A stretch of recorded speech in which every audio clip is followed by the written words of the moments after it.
What do you think about yesterday's killing of Al Jazeera journalist Shireen Abu Akleh? Okay, I know Shireen. I know her first name. Her last name is hard to read. By Israeli forces in the West Bank. She was very obviously identified as Press when she was shot in the head.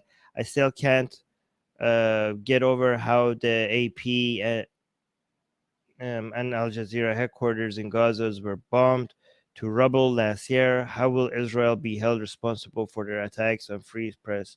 I don't think they will. Yeah, I agree with you. Like, it's so disgusting how Israel's violations of human rights. First of all, right now we're applying Occam's razor, and there's always a chance that, I don't know, it was someone else that shot her, but it doesn't seem likely. Like, it seemed like, but in case a news comes out and this is wrong, I just want to put it on record that I acknowledge that everything could be different than what being reported on. But it seems like very unlikely. It seems like it seems like it's very close to certain that it was the Israeli forces. Okay, but we have to be skeptical. Um, but there's no accountability for Israeli forces. Like, it just seems like they feel it. They give you this impression that that they don't that they feel like they don't have to be, that they don't have to tell you anything, that they're not answerable to anybody, and that they're above all of this, that they're justified in doing whatever they want. And even if they do an oopsie once in a while, like, yeah, well, this is what we what yeah, we're defending ourselves. It's just like that.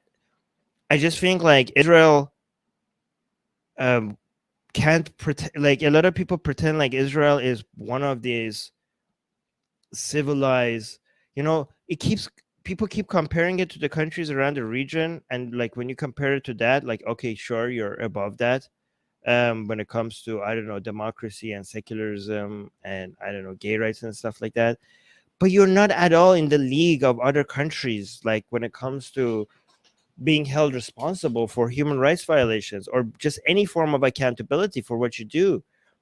They just completely shrug it off. um it's just so disgusting. I don't know. It's not just the fact that they do just like kill journalists or innocent people. It's just, it's also the after, the ideas, like the feeling that they give you, the lack of any attempt of explanation, or at least even the image of showing an attempt that they're trying to fix things or that they even care about it.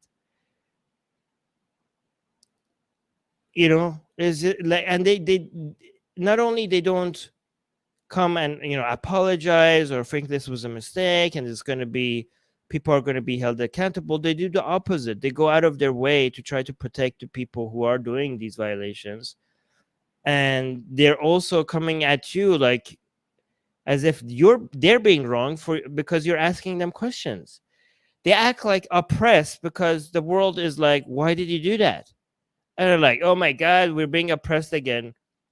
Israel is being oppressed again because people are like, hey, what the hell happened here? It's just, I don't know, it's just so vile and disgusting. The arrogance of it, the arrogance and the way they shrug it off, the way that they think that you don't even have a right to question them. I don't know. I just hope that, Israel is a great country, and in Israel needs to be liberated from a lot of these politicians. Okay. And I hope that more of the world, you know,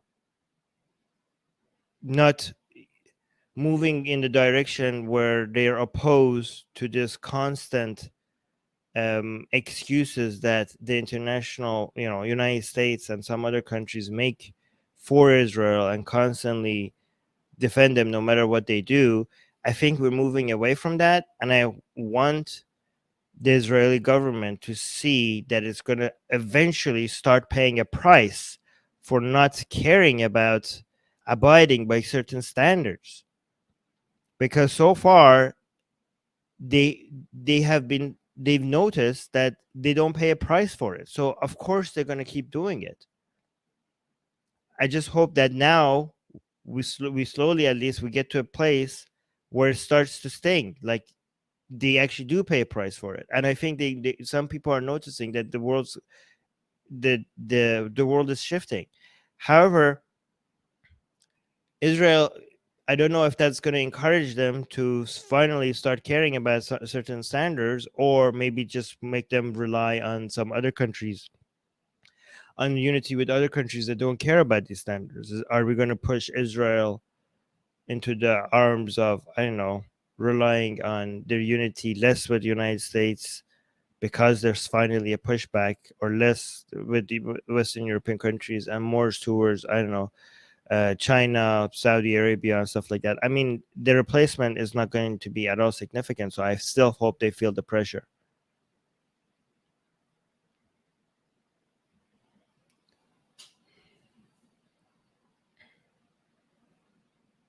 Yeah, Norse mythology is saying it's only two reasons, either accidentally or on purpose. Either way, whether it was an accidental shot or on purpose, there is very limited accountability. Either way, we don't know. Here's the thing: we don't know if it was on purpose or accidental, because there's no transparent investigation. They're like, we don't have to show you anything. We don't have to show you crap. And even at times where they do show you that, okay, fine, we have footage, like there's no way that we could sweep this under the rug, they go out of their way to protect the criminals who committed that, as a way to signal to other IDF members that don't be scared, because we got you. You're a boy. We got you. You shot a journalist. We got you. Don't, like, I don't know. Hey guys, if you're a fan of Blasphemy and Sexy Callie, like me, then you need to be sure to subscribe to our newsletter, link in the description below. Because if you subscribe, we will send you a free copy of our Blasphemous Art ebook. And let me tell you, it is the tastiest blasphemy that you can find anywhere available today. And we are so generous with our blasphemy that we continue to send you more blasphemy every week. So make sure to subscribe, link in the description below.